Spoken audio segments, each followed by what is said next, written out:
വഖഫിൻ്റെ പ്രാധാന്യം എന്താണ്? ഇപ്പോൾ മുമ്പൊക്കെ നമ്മളുടെ പ്രായം ചെന്ന ആളുകൾ സാധാരണ അവരുടെ സ്വത്തുമായി ബന്ധപ്പെട്ട് എന്തെങ്കിലും വസിയത്തൊക്കെ എഴുതി വെക്കുമ്പം ഈ വഖഫ് അവർക്കിടയിൽ വ്യാപകമായിരുന്നു. അപ്പോൾ ഈ വഖഫിൻ്റെ പ്രാധാന്യം എന്താണ്? അത് സാധാരണ സ്വതക്ക പോലെ തന്നെയാണോ, അതല്ല അതിന് കൂടുതൽ പ്രതിഫലമുണ്ടോ? വഖഫിന് കൂടുതൽ പ്രതിഫലമുണ്ട്. കാരണം അത് സ്വതഖത്തുൻ ജാരിയ, നിലനിൽക്കുന്ന സ്വതക്കയാണ്. അപ്പോൾ വഖഫ് എന്ന് പറഞ്ഞാൽ തന്നെ തഹ്ബീസുൽ അസ്ൽ വ തസ്ബീലുൽ മൻഫഅ എന്നാണ് ശറഅയിൽ പറയാം. അതായത് അതിൻ്റെ അസ്ലിനെ നമ്മൾ ക്രയവിക്രയങ്ങൾക്ക് ഇനി പാടില്ല എന്ന രൂപത്തിൽ പിടിച്ചു വെക്കുകയും അതിൻ്റെ ഉപകാരം ആളുകൾക്ക് കിട്ടുന്ന രൂപത്തിൽ വെറുതെ വിടുകയും ചെയ്യുന്നതാണ് എന്ത്? വഖഫ്. അത് നിർണിതമായ ആൾക്കാർക്കാവാം, അതല്ലെങ്കിൽ എന്താകാം, അതല്ലെങ്കിൽ പൊതുവായിട്ടാകാം. വഖഫ് നിർണിതമായ ആളുകൾക്കും നിശ്ചയിക്കും. ഉദാഹരണത്തിന് യത്തീം കുട്ടികൾക്ക് എന്ന് പറഞ്ഞിട്ട് ഒരാൾ വഖഫ് ചെയ്താൽ അത് പിന്നെ ആർക്കും ഉപയോഗിക്കാൻ പറ്റുള്ളൂ? യത്തീം കുട്ടികൾക്ക്. അത് പരിമിതമായ നിർണയിക്കപ്പെട്ട വഖഫാണ്. അതല്ലെങ്കിൽ നമുക്ക് എന്തു പറയാം, നമുക്ക് വഖഫ് പിന്നെ അല്ലെങ്കിൽ ഈ ഉമ്മത്തിലെ ഏത് നല്ല കാര്യങ്ങൾക്ക് ഉപയോഗിക്കാം എന്ന് പറഞ്ഞിട്ട് പൊതുവായിട്ട് വഖഫ് ചെയ്യാം. അതല്ലെങ്കിൽ മിസ്കീനുകൾക്ക് എന്ന് പറഞ്ഞിട്ട് വഖഫ് ചെയ്യാം. അപ്പോൾ ഒരാൾ എന്താണോ വഖഫ് ചെയ്യുമ്പോഴുള്ള അയാളുടെ ഉദ്ദേശം അതാണ് അതിൽ പ്രസക്തം ആകുന്നത്.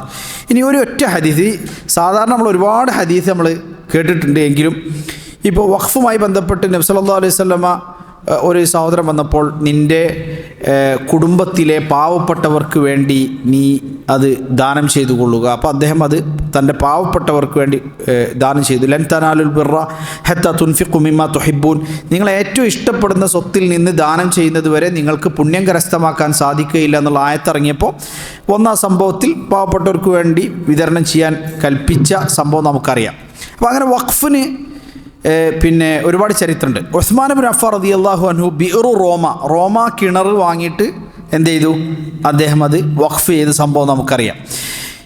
ഇതിൽ ഒരു ഹദീസ്, ഇത് വഖഫിനും അല്ലാത്ത പൊതുദാനങ്ങൾക്കും ബാധകമാവുന്ന ഒരു ഹദീസാണ്. പക്ഷെ വലിയൊരു പാഠം ഈ ഹദീസിൽ നമുക്കൊക്കെ ഉണ്ട്.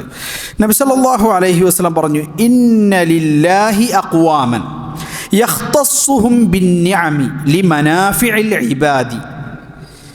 അല്ലാഹു സുബ്ഹാനഹു വ തആല ആളുകളിൽ നിന്ന് ചില ആളുകളെ തിരഞ്ഞെടുക്കും, അവർക്ക് നിഅമത്ത് നൽകും. എന്തിന്? ലിമനാഫിഇൽ ഇബാദി, ആളുകൾക്ക് അവരിലൂടെ ഉപകാരമുണ്ടാകണം എന്ന നിലക്കാണ് അവർക്ക് ആ നിഅമത്ത് പടച്ച റബ്ബ് കൊടുത്തത്. ഇത് അവർക്ക് മാത്രം വേണ്ടിയിട്ടല്ല. പടച്ച റബ്ബ് ചില ആൾക്കാർക്ക് നിഅമത്ത് കൊടുക്കുമ്പോൾ ആ നിഅമത്ത് യഥാർത്ഥത്തിൽ അവർക്ക് റബ്ബ് നൽകിയത് അവരിലൂടെ ലിമനാഫിഇൽ ഇബാദി, മറ്റുള്ളവർക്ക് കൂടി എന്ത് ചെയ്യണം? അതിൻ്റെ ഉപകാരം എത്തണം എന്ന നിലക്ക് കൊടുക്കും. അങ്ങനെ കൊടുത്ത ആളുകൾ വയുഖിറുഹും ഫീഹാ മാ ബദലൂഹ, അവർ മറ്റുള്ളവർക്ക് ആ ഉപകാരം കൊടുത്തുകൊണ്ടിരിക്കുന്നിടത്തോളം കാലം പടച്ചവൻ അവർക്ക് ആ നിഅമത്തിനെ നിലനിർത്തി കൊടുക്കും. എന്നിട്ട് പറയാം ഫഇദാ മനഊഹ, എന്നാൽ മറ്റുള്ളവർക്കുള്ള ഉപകാരം എന്നവർ തടഞ്ഞു വെക്കുന്നുവോ അപ്പോൾ നസഅഹ മിൻഹും ഫഹവ്വലഹ ഇലാ ഗൈരിഹിം, അള്ളാഹു അവരിൽ നിന്നും അത് പിടിച്ചെടുക്കുകയും അത് മറ്റൊരാൾക്ക് നൽകുകയും ചെയ്യും. അപ്പോൾ നമുക്കൊരു നിഅമത്ത് ലഭിച്ചാൽ അത് നമുക്കും അതിൽ മറ്റുള്ളവർക്ക് പ്രയോജനമുണ്ട്. വഖഫ് നമുക്ക് ചെറിയ രൂപത്തിൽ പോലും ചെയ്യാം. ഇപ്പോൾ നമ്മുടെ നാട്ടിലെ മദ്രസകളുണ്ട്, കുട്ടികൾ പഠിക്കുന്നത്, അവിടേക്ക് നമ്മൾ മുസ്ഹഫ് വഖഫ് ചെയ്ത്, മുസ്ഹഫ് ആ മദ്രസയിൽ പഠിക്കാൻ വരുന്ന കുട്ടികൾക്ക് അവിടെ മദ്രസയിൽ വെക്കാം, മുസ്ഹഫുകൾ വഖഫ് ചെയ്ത്.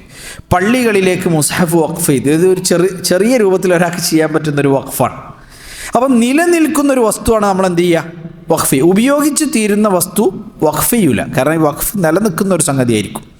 അല്ലെങ്കിൽ പള്ളി എടുക്കാൻ വേണ്ടിയിട്ട് നമ്മളുടെ സ്ഥലത്തിൽ നിന്ന് കുറച്ച് നമ്മൾ സ്ഥലം വിട്ടുകൊടുത്ത് അങ്ങനെയുള്ള സംഗതികൾ, അത് വഖഫ് ഒരാൾക്ക് ഒന്നുകിൽ പറഞ്ഞുകൊണ്ടോ ഞാൻ ഇത് വഖഫ് ചെയ്തിരിക്കുന്നു എന്ന് പറഞ്ഞുകൊണ്ടോ അല്ലെങ്കിൽ അത് വിട്ടുകൊടുത്തുകൊണ്ടോ അയാൾക്ക് ചെയ്യാം. ഉദാഹരണത്തിന് പള്ളി എടുക്കാൻ വേണ്ടിയിട്ട് ഒരാൾ സ്ഥലം വിട്ടുകൊടുത്ത അയാൾ വഖഫ് എന്ന് പറയണമെന്നില്ല, അത് വഖഫായി മാറും. പിന്നെ നാളെ വന്നിട്ട് ആ സ്ഥലം എനിക്ക് തന്നെ വേണമെന്ന് പറയാൻ പറ്റില്ല, കാരണം അത് ഓട്ടോമാറ്റിക്കലി എന്തായിട്ട് മാറും? വഖഫായിട്ട് മാറും. അപ്പോൾ വഖഫിന് വലിയ പ്രാധാന്യമുണ്ട്.